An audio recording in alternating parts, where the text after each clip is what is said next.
با سلام، با یک آموزش دیگه از سری آموزش‌های پایتون کتابخانه متپیلوتلیب در خدمت شما هستیم. در این جلسه قرار هست ما کتابخانه متپیلوتلیب رو صدا بزنیم. یکی از ماژول‌هاش که پایپیلوت هست رو صدا میزنیم و با استفاده از اون یک نمودار رو رسم می‌کنیم. براتون توضیح میدم که چطور میشه یک نمودار رسم کرد و یک نمودار خطی رو در ابتدا با هم رسم می‌کنیم و با هم مشاهده می‌کنیم ببینیم که چه خروجی رو به ما میده. خب همونجور که میبینید ما در اینجا اومدیم کتابخانه متپیلوتلیب رو صدا زدیم و ماژول پایپیلوت رو فراخوانی کردیم و گفتیم که به جای اینکه تمام این رو بنویسیم ما با PLT کل ماژول رو صدا میزنیم. با زدن از PLT ما میتونیم اختصار برای کل این کتابخانه تعریف کنیم و اون رو توی برنامه‌مون فراخوانی کنیم. خب من اینجا کتابخانه نامپای هم صدا میزنم و از NP میزنم و اختصارش MP میذارم. آموزش کتابخانه نامپای رو من قبلا خدمتون ارائه دادم، توی ویدیوها میتونید برید ببینید و با اون آشنا بشید.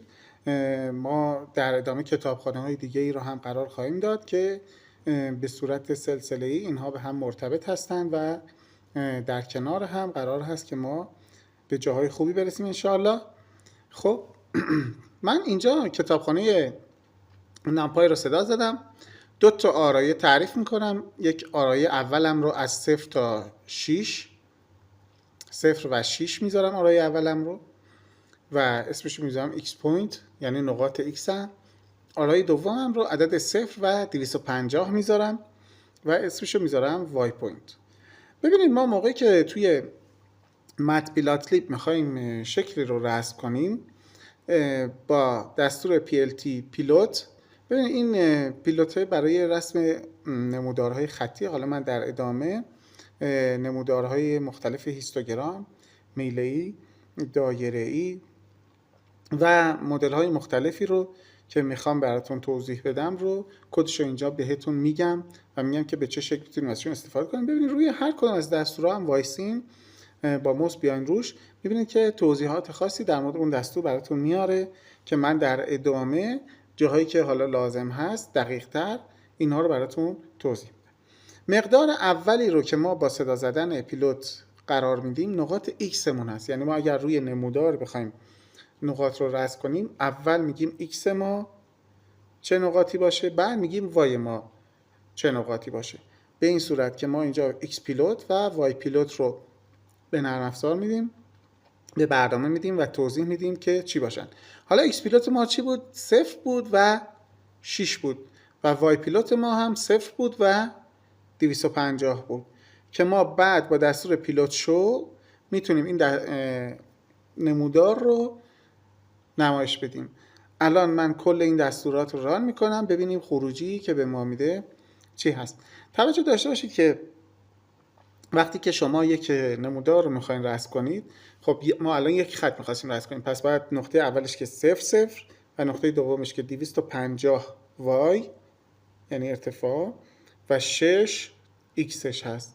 ما اینجور خطی میخوایم رسم کنیم بین این دو نقطه، میخوایم برامون یک خط رسم کنه. خب ما منتظر میشیم که نمودار رسم کنه.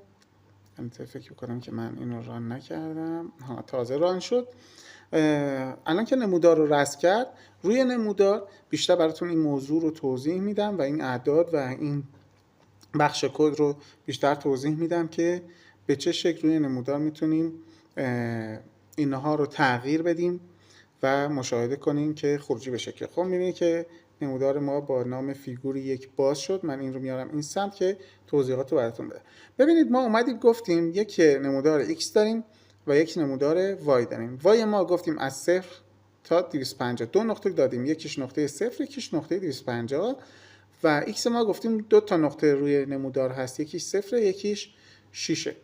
بعد گفتیم چی؟ ما گفتیم بیا یه خط بکش که نقطه x پوینت و y پوینت هاشو در نظر بگیر. x پوینت ما چیه؟ 0. y پوینت ما چیه؟ 0. میاد 0 و 0 یه نقطه میذاره، بعد میاد نگاه میکنه نقطه بعدیمون چیه؟ 6 و 250. میاد 6 و 250 هم یه نقطه میذاره، بعد بین این دوتا خط رو رسم میکنه با دستور plt.show. به همین راحتی ما یک نمودار رو فراخوانی کردیم و یک خط رو کشیدیم. امیدوارم که این مبحث مورد توجهتون قرار گرفته باشه. در ادامه با نمودارهای پیچیده‌تر، دستورات پیچیده‌تر از کتابخانه مطبیلوتلیب در خدمتتون هستم. موفق و پیروز باشید.